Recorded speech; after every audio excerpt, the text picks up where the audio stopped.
Hi friends, welcome to Sham Institute and welcome to Sham Institute Daily Current Affairs. April 8 2026 April 8 2026లో ఉన్న current affairs discuss చేద్దాం. ముందుగా ఈరోజు ఉన్నటువంటి current affairs headlines. భారతదేశ సైన్యం చేతికి, భారతదేశ ఆర్మీ చేతికి కాముకాజీ ఆయుధాలు, ఒక డ్రోన్ సిస్టమ్ అనేది చేరడం జరిగింది. కాముకాజీ అనే ఒక ఆయుధ వ్యవస్థ, దానిపైన ఉన్న ఇన్ఫర్మేషన్ డిస్కస్ చేద్దామండి.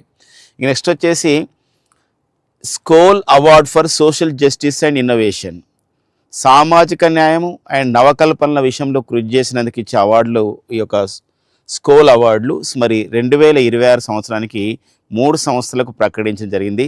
ఆ 3 సంస్థల్లో భారతదేశానికి చెందిన ఒక సంస్థ ఉంది. దానిపైన ఇన్ఫర్మేషన్ చూద్దామండి. ఈ నెక్స్ట్ వచ్చేసి వాతావరణ మార్పులు, గ్లోబల్ వార్మింగ్, దీని ద్వారా 2026లో ఆగస్టు నాటికి ఒక సూపర్ ఎలినినో ఏర్పాటయ్యే అవకాశం ఉంది అని చెప్పేసి ఒక పరిశోధన సంస్థ చెప్పడం జరిగింది. దానిపైన ఉన్నటువంటి ఇన్ఫర్మేషన్ చూద్దామండి. నెక్స్ట్ వచ్చేసి ఓర్ముజ్ జలసంధి. ఓర్ముజ్ జలసంధిపై ఐక్యరాజ్యసమితి తీర్మానంలో, ఐక్యరాజ్యసమితి భద్రతా మండలి చేసిన తీర్మానంలో, అక్కడ ఐక్యరాజ్యసమితిలో భద్రతా మండలిలో అమెరికా ప్రవేశపెట్టిన తీర్మానానికి రష్యా మరియు చైనా దేశాలు వీటో చేశాయి. దానికి సంబంధించిన ఇన్ఫర్మేషన్ డిస్కస్ చేద్దామండి. ఈ నెక్స్ట్ వచ్చేసి సైన్స్ అండ్ టెక్నాలజీ అప్డేట్లో మనం చూసినట్లయితే ప్రోటోటైప్ ఫాస్ట్ బ్రీడర్ రియాక్టర్ని తొలిసారిగా ప్రారంభించడం జరిగింది.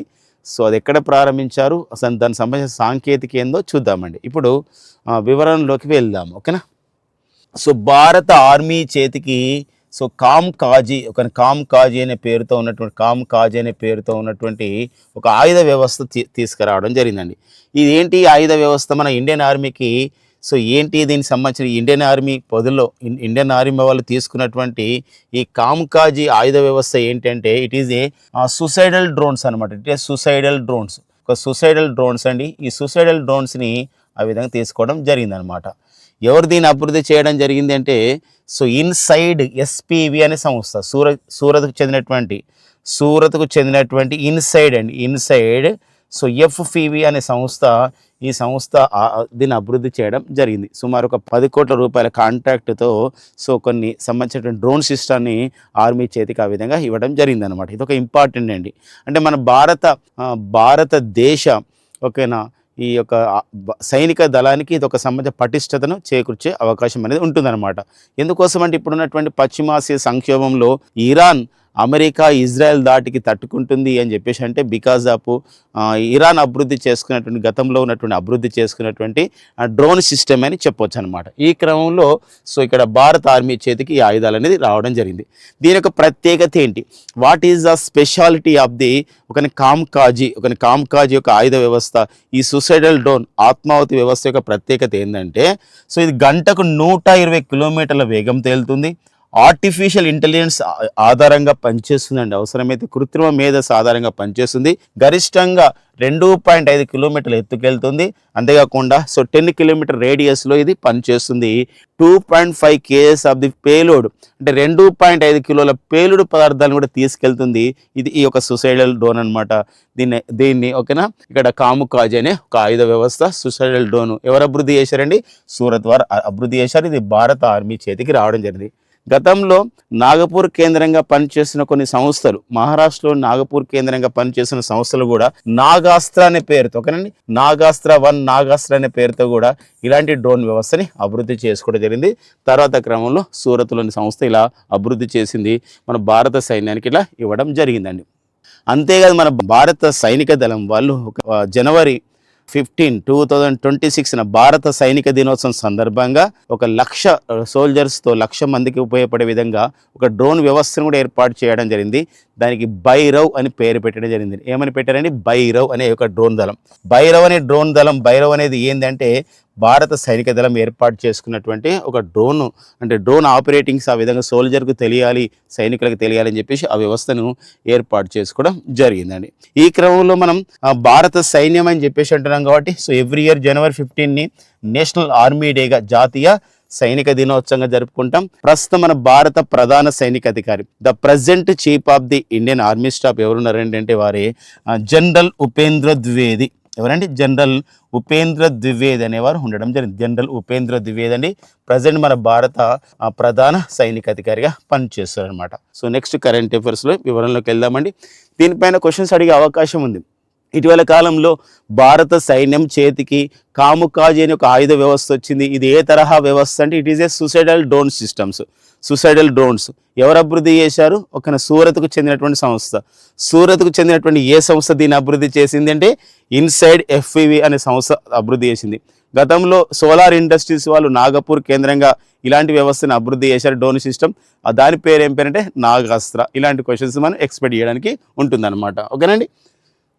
నెక్స్ట్ వచ్చేసి మనకి స్కోల్ అవార్డు అండి. ఈ స్కోల్ అనేది ఒక ఫౌండేషన్ అండి. ఇది ఒక స్కోల్ అనేది ఒక ఫౌండేషన్. ఈ స్కోల్ అనే ఫౌండేషన్ అంటే Skoll world forum, like world economic forum లాగా ఎలా ఉంటుందో వరల్డ్ ఎకనామిక్ ఫోరంకి అనుబంధంగా పనిచేస్తుంది ఈ స్కోల్. ఈ స్కోల్ వరల్డ్ ఫోరం ఇది ఆక్స్ఫర్డ్ అండ్ అటు బ్రిటన్లో అండ్ అమెరికా కేంద్రంగా కూడా పనిచేస్తుంది ఈ సంస్థ. సో సమాజంలో ఎవరైతే ఈ సామాజిక న్యాయం గురించి పాటుపడతారో, సో అంటే ఈ ఇన్నోవేషన్స్ని తీసుకొని కొత్త కొత్త ఆవిష్కరణలు నవకల్పనలు చేసుకొని సమాజ అభివృద్ధికి పాటుపడతారో, అంటే సాంకేతిక విధానాల ద్వారా సమాజానికి పాటుపడడం. ఫర్ ఎగ్జాంపుల్ ప్రభుత్వ కార్యక్రమాలు ఉన్నాయి. ప్రభుత్వ కార్యక్రమాలను కూడా ఇప్పుడు యాప్ల ద్వారానే అందించబడుతున్నాయి. అంటే యాప్లను మనం యాడ్ చేసుకోవాలి. ఇప్పుడు మన ఆంధ్రప్రదేశ్ రాష్ట్ర ప్రభుత్వం చూసుకోండి, వాట్సాప్ గవర్నెన్స్ ఏర్పాటు చేసుకుంది. తెలంగాణ కూడా ఆ తరహాలోనే ఎన్నో సంబంధించినటువంటి ఆన్లైన్ సర్వీసెస్ అందిస్తుంది. ఇలాంటి అన్ని సామాన్యులకు తెలియాలంటే సో అందరికీ కూడా సో మరి సమాచార సాంకేతిక విప్లవం ద్వారా మరి కొందరికి తెలియదు. అలాంటప్పుడు వాళ్ళకి తెలిసే విధంగా చేయడం అనమాట. ఇలాంటిది అనమాట ఒక ప్రస్తుతం ఉన్నటువంటి సమాచార సాంకేతికాన్ని అందరికీ అందుబాటులోకి తీసుకురావాలి. దాన్ని మనం ఇక్కడ నవకల్పనలు, ఇన్నోవేషన్స్ అని చెప్పేసి అంటాం. అలా సామాజిక న్యాయం గురించి పాటుపడే వాళ్ళకి ఈ అవార్డులు ఇస్తారు. సో ఈ అవార్డులని సంస్థలకు ఇస్తారు పర్టికులర్గా. ఈసారి 2026 సంవత్సరానికి ఈ Skoll award for the social innovation award, ఇది అమెరికాలో బేసికల్గా ఈ సంస్థ ఉంది. యూకే కేంద్రంగా కూడా కార్యకలాపాలు నిర్వహిస్తుంది. వరల్డ్ ఎకనామిక్ ఫోరంకు అనుబంధంగా పనిచేస్తుంది ఈ స్కోల్ ఒక వరల్డ్ ఫోరం అనే సంస్థ. మరి ఈ సోషల్ ఇన్నోవేషన్, ఈ సామాజిక నవకల్పన అవార్డు 2026 సంవత్సరానికి 3 సంస్థలకు ఇచ్చింది. ఒక సంస్థ వచ్చేసి మన భారత సంస్థ ఇండస్ యాక్షన్ సంస్థ, ఒకటి వచ్చేసి ఇండస్ యాక్షన్ సంస్థ అండి. రెండో సంస్థ వచ్చేసి మనకు చూసినట్లయితే స్మార్ట్ స్టార్ట్ సంస్థ.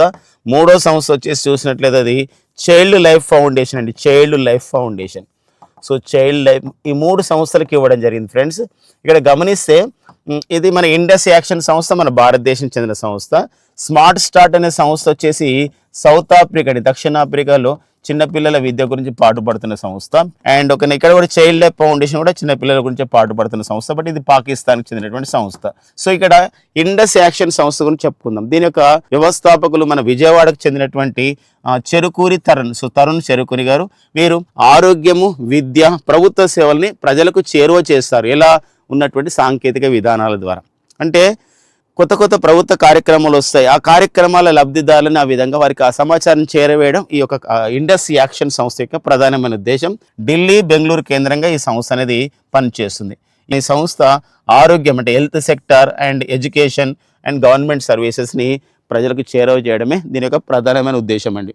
ఈ యొక్క అవార్డు గ్రహీతకి, అవార్డు సంస్థకు $2 మిలియన్ అంటే ఇక్కడ 18.5 కోట్ల రూపాయలను అవార్డు గ్రహీతకు ఇవ్వడం జరుగుతుందన్నమాట. తద్వారా ఆ డబ్బుతో మరింతగా ఆయా సంస్థలు సేవ చేయడానికి అవకాశం ఉంటుంది. ఇలాంటి విషయంలో ఎలాంటి క్వశ్చన్స్ రావచ్చు, ఏ తరహా క్వశ్చన్స్ రావచ్చు అంటే Skoll award for the social justice innovation ని 2026 సంవత్సరానికి 3 సంస్థలకు ప్రకటించారు.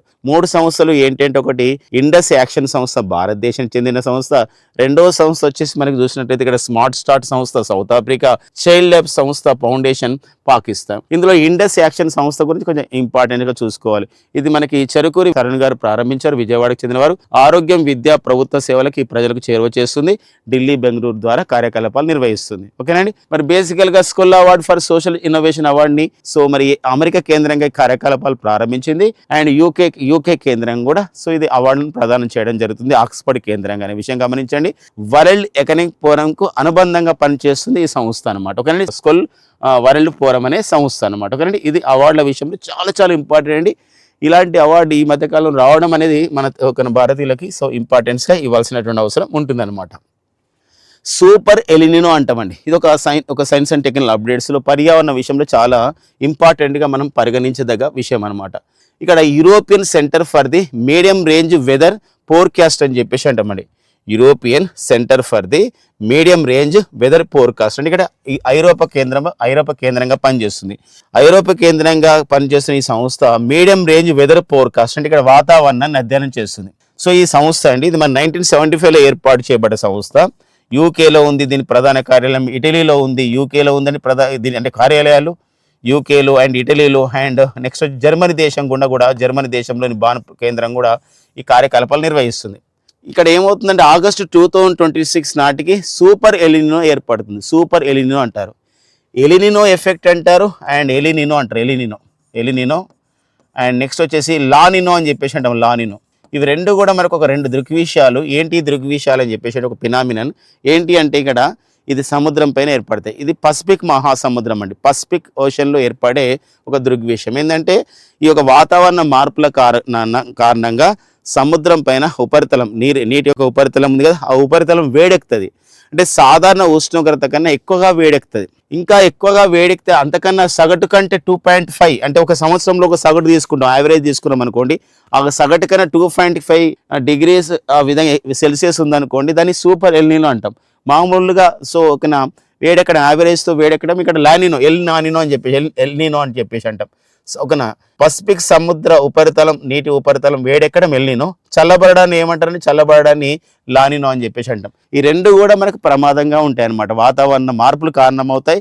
ఈ యొక్క ట్రేడ్ మాన్సూన్స్ ఏవైతే ఋతుపవనాలకు ఆటంకం వస్తుంది, వర్షపాతం ఆ విధంగా చాలా అతలాకుతలం అవుతుంది అనమాట, డిస్టర్బెన్సెస్ వస్తాయి అనమాట. ఈ క్రమంలో సో ఈసారి ఇప్పుడున్నటువంటి ఒక అంచనా చేస్తున్నారు ఎవరు, European centre for medium range weather forecast వాళ్ళు ఒక అంచనాకు వస్తున్నారు. ఏంటా ప్రొజెక్షన్ అంటే సో ఈ సంవత్సరం మే జూన్లో సో ఇక్కడ ఎల్నినో ప్రభావం స్టార్ట్ అవుతుంది. ఈ ఎల్నినో ప్రభావం స్టార్ట్ అంటే సముద్ర వాతావరణం పసిఫిక్ సముద్రం వేడెక్కుతుంది. ఈ మహాసముద్రంలో నీరు అసాధారణంగా వేడెక్కుతుంది. వేడెక్కి అది యావరేజ్ కంటే 2.5 డిగ్రీ సెల్సియస్ కన్నా పెరిగిపోతుంది అనమాట. పెరిగితే అది ఏమవుతుందంటే సూపర్ ఎల్నినో అవుతుంది. అవి ఆ విధంగా సో ప్రపంచ వాతావరణానికి పెరు మార్పులు రాబోతున్నాయని చెప్పేసి ఇక్కడ చెప్పడం జరిగింది అనమాట. ఇది ఆగస్టు 2026 నాటికి సూపర్ ఎల్నినో. ఇక్కడ ఎల్నినో అండ్ సూపర్ ఎల్నినో అనేది 2.5 డిగ్రీస్ మోర్ టెంపరేచర్ ఉంటుంది కంపేర్ టు ది యావరేజ్ కన్నా. యావరేజ్తో పోలిస్తే యావరేజ్ కన్నా సగటు కంటే 2.5 డిగ్రీ సెల్సియస్ ఉష్ణోగ్రత పసిఫిక్ మహాసముద్రంలో నీరు అలా అసాధారణంగా వేడెక్కడాన్ని మనం సూపర్ ఎల్నినో అని చెప్పేసి అంటాం అనమాట. ఓకేనండి, ఇది ఒక సైన్స్ అండ్ టెక్నికల్ అప్డేట్స్గా వాతావరణం, పర్యావరణం, ఎన్విరాన్మెంటల్ సంబంధించిన చేంజెస్లో చూసుకోవాల్సిన అవసరం ఉంటుందన్నమాట. ఇక నెక్స్ట్ వచ్చేసి వార్తల్లో వ్యక్తిగా ఉన్నారండి. So Campbell Wilson. ఎవరండి క్యాంప్బెల్ విల్సన్ అని చెప్పేసి అంటే సో ఈ క్యాంప్బెల్ విల్సన్ అనేవారు ఒక టాటా గ్రూప్ విమానయాన సంస్థకు అంటే టాటా గ్రూప్ అంటే విమానయాన సంస్థ ఉంది కదండి మనకి ఎయిర్ ఇండియా. ఈ ఎయిర్ ఇండియాని 2022లోనే అంటే ఎయిర్ ఇండియా సంబంధించిన విషయంలో గమనించినట్లయితే ఒకప్పుడు ఇది భారత ప్రభుత్వం దాన్ని తీసుకొని నిర్వహించింది. తర్వాత క్రమంలో ఎయిర్ ఇండియా దీన్ని కొనుగోలు చేసుకోవడం జరిగింది. ఈ క్రమంలో టాటా గ్రూప్ దీన్ని కొనుగోలు చేసింది. అందుకోసమే టాటా గ్రూప్ ఒక విమానయాన సంస్థ ఎయిర్ ఇండియా. ఈ ఎయిర్ ఇండియాకి ఇతను చీఫ్ ఎగ్జిక్యూటివ్ ఆఫీసర్, మేనేజింగ్ డైరెక్టర్గా పనిచేస్తున్నారు. బట్ నేను రాజీనామా చేయడం జరిగింది. అంటే 2022 నుండి 2026 నిన్నటి వరకు సో ఈ యొక్క ఎయిర్ ఇండియాకి ఎండీగా, మేనేజింగ్ డైరెక్టర్గా, సిఇఓగా పనిచేశారు. అయితే సో మీరు ఇప్పుడు రాజీనామా చేయడం జరిగింది. సో ఇది ఈ క్రమంలో అనమాట. సో మరి 2025 జూన్ 12న మనకి గుజరాత్లోని అహ్మదాబాద్లో ఒక ఎయిర్ ఇండియా ఒక సంబంధించిన విమానం అనేది సో ఒక ప్రమాదం జరిగింది. అందులో ఉన్నటువంటి ప్రయాణికులందరూ కూడా చనిపోవడం జరిగింది. ఆ క్రమంలో కూడా కొంచెం ఎయిర్ ఇండియా అనేది సో మరి ఆ విషయం నుండి ఆ విధంగా ఓవర్కమ్ కావడానికి చాలా టైం పట్టింది అనమాట. ఈ క్రమంలో ఎయిర్ ఇండియా దేశీయ అంతర్జాతీయ సర్వీసులను ఎంతో పెంపొందించింది వీరి నాయకత్వంలోనే క్యాంప్బెల్ విల్సన్. సో ఆ క్రమంలోనే సో ఇతను రాజీనామా చేయడం జరిగింది అనమాట. ఇది మళ్ళీ ఇప్పుడు ఈ మధ్య కాలంలో విమానయాన సంస్థలు చూసినట్లయితే చాలా వివిధ సంస్థల యొక్క సిఇఓలు రాజీనామా చేయడం జరుగుతుంది అనమాట. ప్రస్తుతం ఉన్నటువంటి సో మరి ఈ యొక్క సంబంధించినటువంటి విమానయాన సంస్థల విషయంలో వెరీ రీసెంట్గా మనం చూసినట్లయితే ఇక్కడ ఎయిర్ ఇండియా సంస్థ అలా క్యాంప్బెల్ విల్సన్ చీఫ్ ఎగ్జిక్యూటివ్ ఆఫీసర్గా తను రాజీనామా చేయడం. పీటర్ ఎల్బర్స్ అనేవారు ఇండిగో సంస్థ అండి. సో ఇండిగో సంస్థ ఇండిగో సంస్థకి ఇతను ఒక చీఫ్ ఎగ్జిక్యూటివ్ ఆఫీసర్గా పనిచేశారు ఎంతో గొప్పగా. బట్ ఈ ఫ్లైట్ పైలట్స్కి ఏంటంటే ఫ్లైట్ టైం లిమిటేషన్స్ ఉంటాయి. ఆ విషయంలో అంతర్జాతీయ పౌర విమానయాన సంస్థ యొక్క లోబడి కొన్ని చర్యలు తీసుకోవడం వల్ల చాలా అబాస్పాలు కావడం జరిగింది. చాలా అతను ఒక సంవత్సరం ఇండిగో సంక్షోభం కారణమయ్యాడనమాట. ఇక చాలా ఇండిగో ఫ్లైట్స్ క్యాన్సిల్ కావడం జరిగింది. ఆ క్రమంలో పీటర్ ఎల్బర్స్ రీసెంట్గా రాజీనామా చేశారు. ఇప్పుడు ఇండిగోకి కొత్త చీఫ్ ఎగ్జిక్యూటివ్ ఆఫీసర్ వచ్చారండి. బట్ ఇక పదవి బాధ్యతలు స్వీకరించలేదు. అతనే విల్లీ వాల్ష్ అండి. ఎవరండి? విల్లీ వాల్ష్ అనేవారు రావడం జరిగింది అనమాట. ఇతను 2026 ఆగస్టులో ఇతను చీఫ్ ఎగ్జిక్యూటివ్ ఆఫీసర్ కాబోతున్నారు. అయితే ఎయిర్ ఇండియా ఎక్స్ప్రెస్ అంటే ఈ టాటా గ్రూప్ విమానయాన సంస్థ ఈ పౌర విమానయానాన్ని ఏం చేసిందంటే సివిల్ ఏవియేషన్ని ఎయిర్ ఇండియా అని చెప్పేసి ఎయిర్ ఇండియా ఎక్స్ప్రెస్ అని చెప్పేసి 2 విభాగాలుగా వర్గీకరించింది. ఈ ఎయిర్ ఇండియా ఎక్స్ప్రెస్ అనేది ఏంటంటే ఇది మనకు దేశవాళీ సేవలు అందిస్తుంది. బట్ ఎకానమీ క్లాస్ మాత్రమే ఉంటుంది అనమాట. ఎకానమీ క్లాసెస్ అంటే అందరికి అందుబాటులో ఉండే ధరలు, సబ్సిడీతో ఉన్నటువంటి ధరలు, ఉడాన్ పరిధిలో ఉన్నటువంటి ధరలు ఉంటాయన్నమాట. ఉడే దేశ్ కామ్ నాగరిక్ అని చెప్పేసి ఒక కేంద్ర ప్రభుత్వ కార్యక్రమం ఉంది. అలాంటి ధరలు ఆ ప్యాసింజర్స్కి ఇస్తారు. ఇది ఎయిర్ ఇండియా ఎక్స్ప్రెస్. పర్టికులర్గా గల్ఫ్ కంట్రీస్ కానీ అట్లా పంపిస్తుంది అండ్ దేశీయంగా సర్వీసులు అందిస్తుంది ఎయిర్ ఇండియా ఎక్స్ప్రెస్.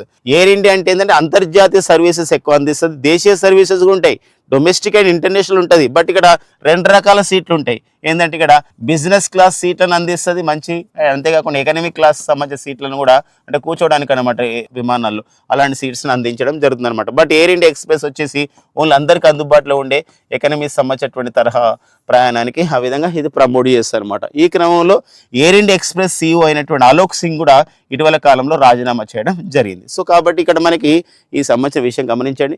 బట్ భారత ప్రభుత్వం మనకు ఒకటి ప్రకటించడం జరిగింది. ఉడాన్ కార్యక్రమం మన భారతదేశం 2016 సంవత్సరంలో ప్రకటించిన కార్యక్రమం ఉడే దేశ్ కా ఆమ్ నాగరిక్ అనే కార్యక్రమం రీజనల్ కనెక్టివిటీ స్కీమ్ని పెంపొందిస్తుంది అనమాట. ఈ క్రమంలో మళ్ళీ ఇప్పుడు ఉడాన్ కార్యక్రమం ఎంతో అభివృద్ధి చెందిందని చెప్పేసి ఉడాన్ 2.0 కూడా తీసుకొచ్చింది.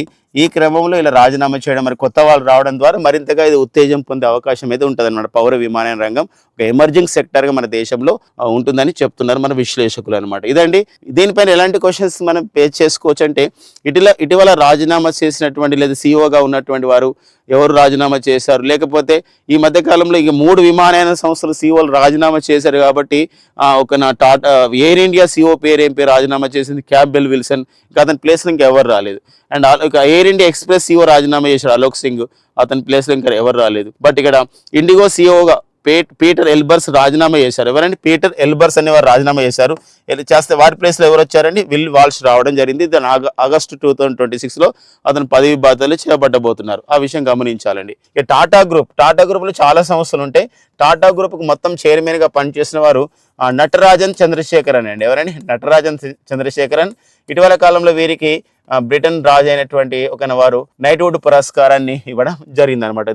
The knight of the British empire అనే అవార్డుని కూడా నటరాజ చంద్రశేఖరన్ గారికి ఇవ్వడం జరిగింది. ఓకేనా? వార్తల్లో వ్యక్తులుగా అపాయింట్మెంట్స్లో ఇలాంటి వాటిని గుర్తుపెట్టుకోవాలండి. ఈ నెక్స్ట్ వచ్చేసి హోర్ముజ్ జలసంధి అండి. సో హోర్ముజ్ జలసంధి. సో ఈ హోర్ముజ్ జలసంధిని ఓపెన్ చేయాలి, ఈ హోర్ముజ్ జలసంధి అని చెప్పేసి ఐక్యరాజ్య సమితిలో యునైటెడ్ నేషన్స్ ఆఫ్ ఆర్గనైజేషన్లో ప్రధానంగాల్లో 6 ఒకటి అంటే సాధారణ సభ, భద్రతా మండలి, ఆర్థిక సామాజిక మండలి, ధర్మకర్తృత్వ మండలి, తర్వాత చూసినట్లయితే సచివాలయం, అంతర్జాతీయ న్యాయస్థానం. ఇలా ఐక్యరాజ్య సమితిలో 6 ప్రిన్సిపల్ బాడీస్ ఉంటాయి, 6 ప్రధానంగాలు ఉంటాయి. United Nations General Assembly, United Nations Security Council, Economic Social Council and Territorial Trusteeship and International Court of Justice and Secretariat. ఇందులో 6 ప్రధానంగాల్లో అత్యంత ముఖ్యమైనది యునైటెడ్ నేషన్స్ సెక్యూరిటీ కౌన్సిల్. ఐక్యరాజ్య సమితి భద్రతా మండలి అంటాం. ఐక్యరాజ్య సమితి భద్రతా మండలి అనేది ఒక ప్రపంచ పార్లమెంట్ తరహాలో పనిచేస్తుంది.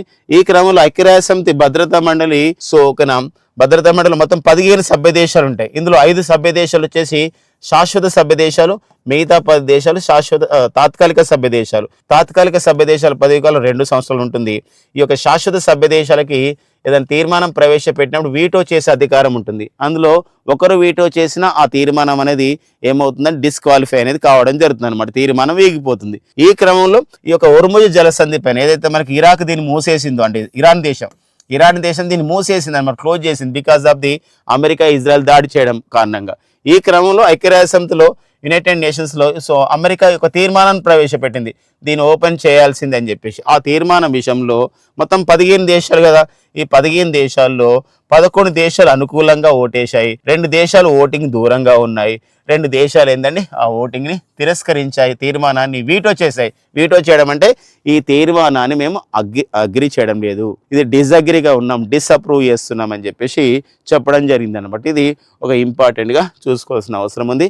సో ఏదైనప్పటికీ కూడా, ఏమైనప్పటికీ కూడా, సో ఇప్పుడైతే ఇరాన్ మరియు అమెరికా ఇజ్రాయెల్ మధ్య ఒక సీజ్ ఫైర్ జరుగుతూ ఉంది. ఒక 15 days వరకు కూడా ఒక కాల్పుల విరమణ అనేది జరుగుతున్నటువంటి వార్తలు మనం చూస్తున్నాం అన్నమాట కరెంట్ అఫైర్లో. ఇదండి మనకి అర్ముజు. ఒక్కోసారి అడగవచ్చు, ఐక్యరాజ్యసమితి భద్రతా మండలిలో అర్ముజు జలసంధిని లేదా అర్ముజు స్టేట్ అంట కదా, ఈ అర్ముజు స్టేట్ని ఓపెన్ చేసే విషయంలో USA United states of America ప్రవేశపెట్టినటువంటి తీర్మానాన్ని వీటో చేసిన దేశాలు ఏవంటే రష్యా మరియు చైనా అనే విషయం గమనించండి. మరి మిగతా మొత్తం 5 దేశాలు ఉంటున్నాయి కదా వీటో అధికారం గల దేశాలు, శాశ్వత సభ్య దేశాలు.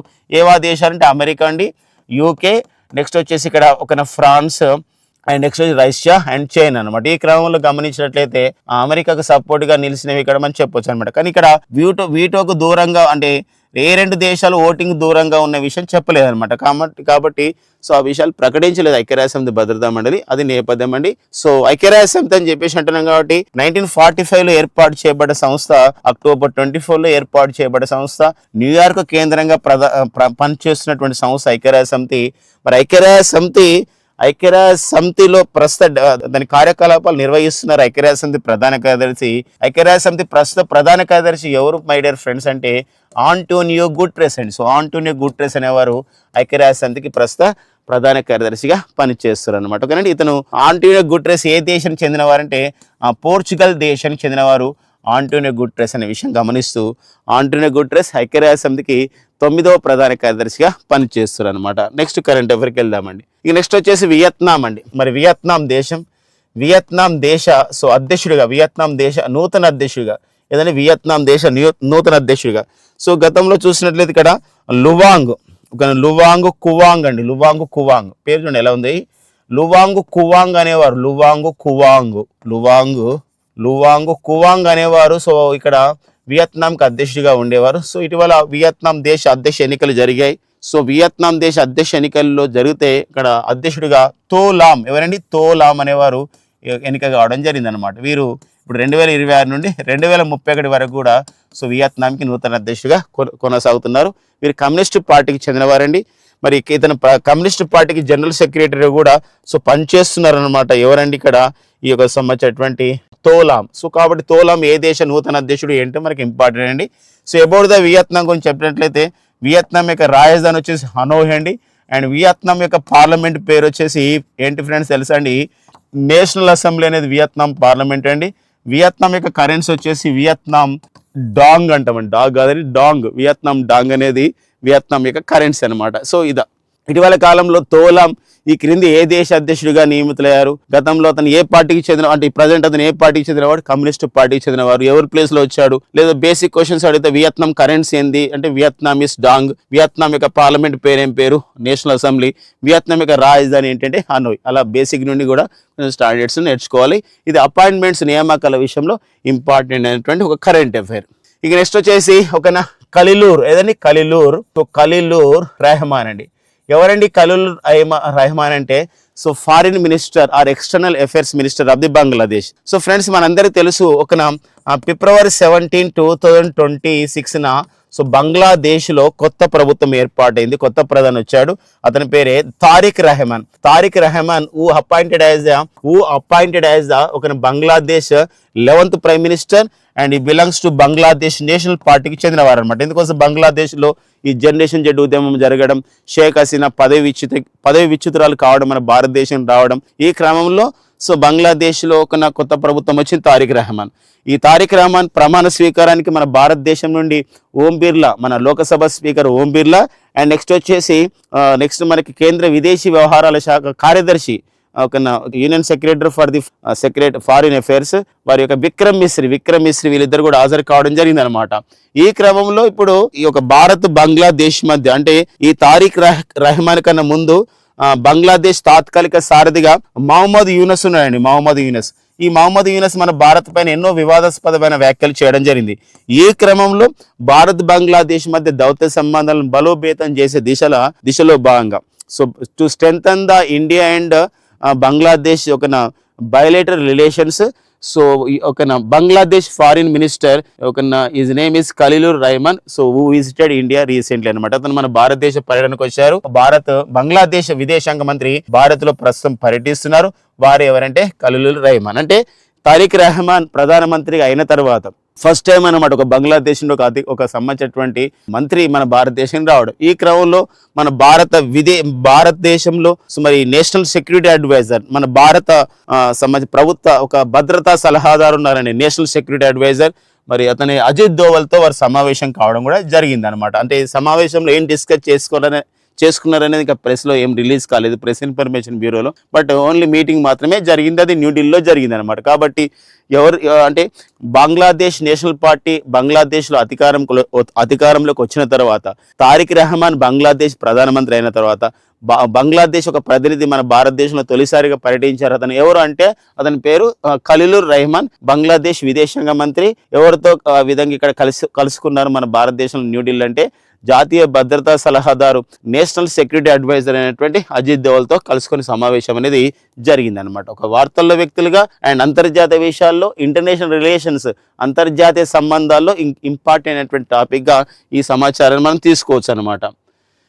ఇక నెక్స్ట్ వచ్చేసి ఒక కరెంట్ పాలిటీ అంశం అండి. So Sabarimala issue, Sabarimala case, శబరిమలలో సో ఉమెన్ ఎంట్రీ అనమాట, మహిళల యొక్క ప్రవేశం పైన ఇది చాలా సంవత్సరాల నుంచి కొనసాగుతుంది. 2018 నుండి కొనసాగుతుంది. యాక్చువల్గా 2018లో ఇది కంప్లీట్ అయిపోతుంది అనుకున్నాము. బట్ ఇక్కడ జరిగింది అంటే శబరిమలలో 2018లో ఒక తీర్పు ఇచ్చింది supreme court.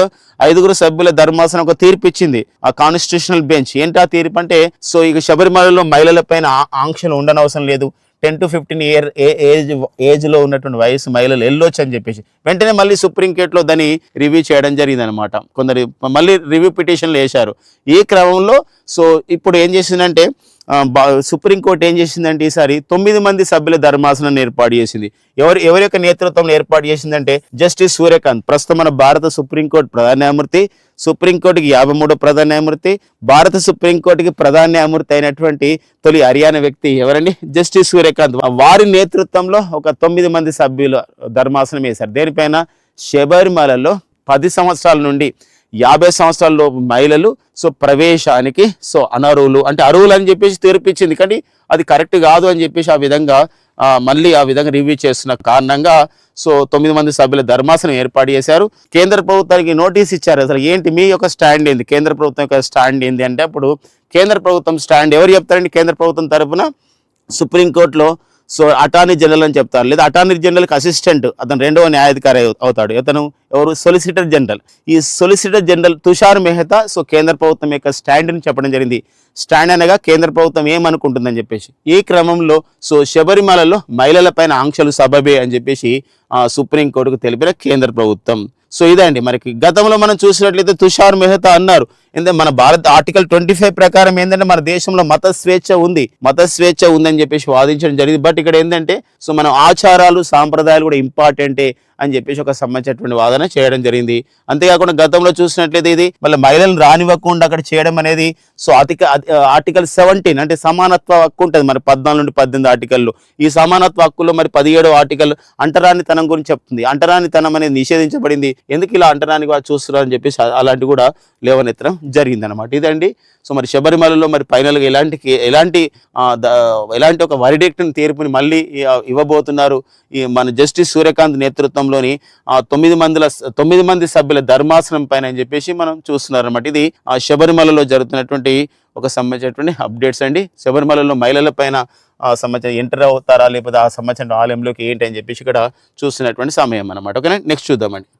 Prototype fast breeder reactor అని, ప్రోటోటైప్ ఫాస్ట్ బ్రీడర్ రియాక్టర్ ఇదేంటి ఇక్కడ అంటే ప్రోటోటైప్ అనేది ఏంటంటే ఇక్కడ మన దేశంలో హెవీ ప్రెజరైజ్డ్ రియాక్టర్స్ ఉన్నాయి మన దేశంలో. ఓకేనా, కానీ ఫస్ట్ టైం అన్నమాట ఈ యొక్క ప్రోటోటైప్ ఫాస్ట్ బ్రీడర్ రియాక్టర్ని ప్రారంభించడం జరిగింది. ఎక్కడ ప్రారంభించారంటే తమిళనాడులోని కల్పకంలో అండి. తమిళనాడులోని కల్పకం యొక్క ప్రత్యేకత ఒకటి ఉందండి. ఏంటా ప్రత్యేకత ఉంది, తమిళనాడులోని కల్పకం యొక్క ప్రత్యేకత ఏంటుందంటే అక్కడ మన భారతదేశంలో ఫస్ట్ టైం అనమాట ఏంటంటే స్వదేశీయంగా మనం అణువిద్యుత్ కేంద్రాన్ని ఏర్పాటు చేసుకున్నాం. భారతదేశంలో 1969లో తొలిసారిగా మన దేశం తారాపూర్ అణువిద్యుత్ కేంద్రాన్ని ఏర్పాటు చేసుకుంది. మహారాష్ట్రలో తారాపూర్ అణువిద్యుత్ కేంద్రం ఒక రష్యా దేశ సాయంతో, అప్పుడంటే యుఎస్ఎస్ఆర్ దేశ సాయంతో. ఈ క్రమంలో మరి కల్పకంలో మనకి Indira Gandhi centre for the atomic research అనే సంస్థ ఉంది. ఇక్కడ department of the atomic energy DIA వాళ్ళు ఇప్పుడు ప్రోటోటైప్ ఫాస్ట్ బ్రీడర్ రియాక్టర్ని దీన్ని ప్రారంభించడం జరిగింది. సో ఇది ఒక గమనించాల్సిన అవసరం ఉంది. సో ఈ విషయంలో మనకి ఇది రష్యా దేశ సాయంతో మనం ఏర్పాటు చేసుకుంటున్నాము.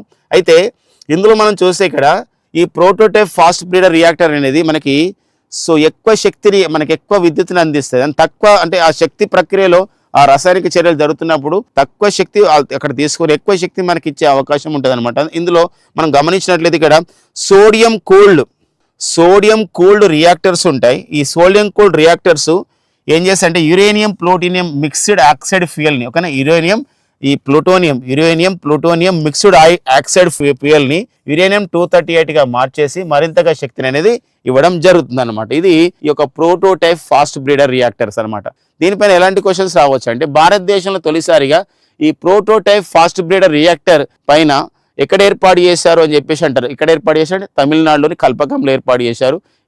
దానికి సంబంధించిన విషయం అండి. ఇందులో ఏం చేస్తారంటే ఇక్కడ ఒక సోడియం కూల్డ్ రియాక్టర్స్ లో యురేనియం ప్లూటోనియం మిక్స్డ్ ఆక్సైడ్ మిశ్రమాన్ని ఆ ఫ్యూయల్ని దేనిగా కన్వర్ట్ చేస్తారంటే యురేనియం 238గా కన్వర్ట్ చేయడం జరుగుతుంది. తద్వారా ఎక్కువ శక్తిని పొందుతాం, ఎక్కువ అణువిద్యుత్తుని పొందుతాం అని చెప్పేసి ఈ యొక్క రియాక్టర్స్ని మనం వాడుతున్నాం అనమాట. ఈ క్రమంలో మనం చూసినట్లయితే ప్రపంచంలో రష్యా మాత్రమే ఇలాంటి ప్రోటోటైప్ ఫాస్ట్ బ్రీడర్ రియాక్టర్ని ఏర్పాటు చేసుకుంది. రష్యా తర్వాత ఇలా ప్రోటోటైప్ ఫాస్ట్ బ్రీడర్ రియాక్టర్ని ఏర్పాటు చేసుకున్నటువంటి రెండవ దేశం ఏదంటే మన భారతదేశంగా రికార్డు పొందడం జరిగింది. గతంలో కూడా మనం చూడొచ్చు తారాపూర్ అణువిద్యుత్ కేంద్రాన్ని కూడా మనం రష్యా దేశ సహాయంతోనే నిర్మించుకోవడం జరిగిందనమాట. ఇదే తమిళనాడు రాష్ట్రంలో రష్యా దేశ సహాయంతో మనం అతిపెద్ద అణువిద్యుత్ కేంద్రం కుడంకులం అణువిద్యుత్ కేంద్రాన్ని కూడా ఏర్పాటు చేసుకోవడం జరిగింది రష్యాలో అనమాట. ఓకేనండి, సరే, కుడంకులం అణువిద్యుత్ కేంద్రాన్ని ఎక్కడ ఏర్పాటు చేసుకున్నాం? తమిళనాడులో. ఏ దేశ సహాయంతో ఏర్పాటు చేసుకున్నామంటే రష్యా దేశ సహాయంతో ఏర్పాటు చేసుకోవడం జరిగింది. ఇక నెక్స్ట్ వచ్చేసి జేఎస్ఎల్ అండి. జేఎస్ఎల్ అంటే ఇక్కడ ఏంటంటే జిందాల్ స్టెయిన్లెస్ ఇక్కడ ఇచ్చారు. జిందాల్ స్టెయిన్లెస్ లిమిటెడ్ అండి. మరి జిందాల్ స్టెయిన్లెస్ లిమిటెడ్ ఈ సంస్థకి సో మరి ఒక ఎన్నో స్టెయిన్లెస్ స్టీల్ తయారు చేస్తుంది. దీనికి ఇక్కడ హర్యానా రాష్ట్రంలో, ఒడిశా రాష్ట్రంలో ప్లాంట్స్ కూడా ఉన్నాయి, కర్మాగారాలు. ఇండోనేషియాలో కూడా జిందాల్ స్టెయిన్లెస్ లిమిటెడ్ సంస్థకి ఇండోనేషియాలో కూడా కర్మాగారాలు ఉన్నాయి. సో జిందాల్ స్టెయిన్లెస్ స్టీల్ని ప్రమోట్ చేయడానికి జేఎస్ఎల్ ఈ జిందాల్ స్టెయిన్లెస్ లిమిటెడ్కి బ్రాండ్ అంబాసిడర్గా ఫస్ట్ టైం అనమాట. సో ఫస్ట్ టైం ఈ జేఎస్ఎల్ ఈ జిందాల్ సంస్థ వాళ్ళు ఒక బ్రాండ్ అంబాసిడర్ని ప్రకటించుకున్నారు.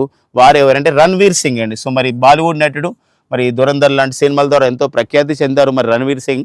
సో వారు ఒక జేఎస్ఎల్ బ్రాండ్ అంబాసిడర్గా పనిచేసిన క్రమం. ఈ మధ్య కాలంలో మనం చూసినట్లయితే సో బ్రాండ్ అంబాసిడర్లలో యమహా మ్యూజిక్ సంస్థ తను అభివృద్ధి చేసినటువంటి ఈక్విప్మెంట్స్ని, ఈ యొక్క మ్యూజిక్ ఈక్విప్మెంట్స్ని పాపులర్ చేసుకోవడానికి యమహా మ్యూజిక్ సంస్థ ప్రచారకర్తగా ఎవరు నియమించుకోవడం జరిగింది? ఏఆర్ రెహమాన్ అండి. సో ఏఆర్ రెహమాన్ నియమించుకోవడం జరిగిందండి. అంతేకాకుండా ఇటీవల కాలంలో యూనిక్లో అనే సంస్థ ఉంది. ఈ యూనిక్లో అనే సంస్థ వాళ్ళు తమ సంబంధించినటువంటి బ్రాండ్ని ప్రమోట్ చేసుకోవడానికి జస్ప్రీత్ బుమ్రాని తమ ప్రచారకర్తగా క్రికెటర్ని ఏర్పాటు చేసుకోవడం జరిగిందనమాట. అంతేకాకుండా ఇటీవల కాలంలో ప్రపంచ ఆరోగ్య సంస్థ ఈ వరల్డ్ రోడ్ సేఫ్టీ ఛాంపియన్ అంబాసిడర్గా, అంటే రోడ్ భద్రత గురించి ఒక అంబాసిడర్గా ఎవరిని ఏర్పాటు చేసుకోవడం జరిగిందంటే సచిన్ టెండూల్కర్ గారిని సో ప్రకటించుకోవడం జరిగిందనమాట. దీనికని ఇంకా చాలా ఇంపార్టెంట్ ఇంకొక ఇన్ఫర్మేషన్ ఉంది మై డియర్ ఫ్రెండ్స్. ఏంటి అంటే సో మన భారత జనాభా లెక్కలు, మన 16వ జనాభా లెక్కలు 2027లో కంప్లీట్ కాబోతున్న మన 16th ఇండియన్ సెన్సస్కి 16వ జనాభా లెక్కలకి ప్రచారకర్తగా ఒక కేంద్ర హోంశాఖ ఎవరిని నియమించుకోవడం జరిగిందంటే సుదర్శన్ పట్నాయక్ అండి. ఎవరండి? సో సుదర్శన్ పట్నాయక్ని నియమించుకోవడం జరిగింది. సుదర్శన్ పట్నాయక్ ఒక శాండ్ ఆర్టిస్ట్, ఒక సైకథ శిల్పి, ఒడిశా రాష్ట్రానికి చెందినవారు. 2014లో సో వారికి కళల రంగంలో పద్మశ్రీ అవార్డును కూడా భారతదేశ అత్యున్నతమైన పౌర పురస్కారం 4వ పురస్కారమైనటువంటి ఒక పద్మశ్రీ కూడా పొందడం జరిగింది. వారు 16వ జనాభా లెక్క ప్రచారకర్తగా బ్రాండ్ అంబాసిడర్గా ఉండడం జరిగిందనమాట. ఓకేనండి. శ్యామ్ ఇన్స్టిట్యూట్ అందజేస్తున్నటువంటి సో ఆన్లైన్ క్లాసెస్ గురించి, ఆన్లైన్ కోర్సెస్ గురించి సో మరి Shyam institute SI, constable, group 2, DS ఇలా, so RRB and group D ఇలా ప్రతి సంబంధించిన ఎస్ఎస్సిజిడి ఇలా అక్కడ ఒక క్లాసెస్తో పాటు అంటే కోర్సెస్తో పాటుగా మాక్ టెస్ట్ని కూడా అద్భుతంగా నిర్వహిస్తుంది ఆన్లైన్లో. ఈ క్రమంలో సో మీరు ఈ యొక్క Sam institute online classes use చేసుకోవాలనుకుంటే, కోర్సెస్ పర్చేజ్ చేసుకోవాలనుకుంటే Google play store and Apple play స్టోర్లో ఉన్నటువంటి షామ్ ఇన్స్టిట్యూట్ ఆన్లైన్ క్లాసెస్ యాప్ని, షామ్ ఇన్స్టిట్యూట్ ఆచార్య యాప్ని డౌన్లోడ్ చేసుకోగలరు. ఫ్రెండ్స్, ఇవ్వండి ఈరోజు ఉన్నటువంటి daily current affairs. Thank you friends and all the best.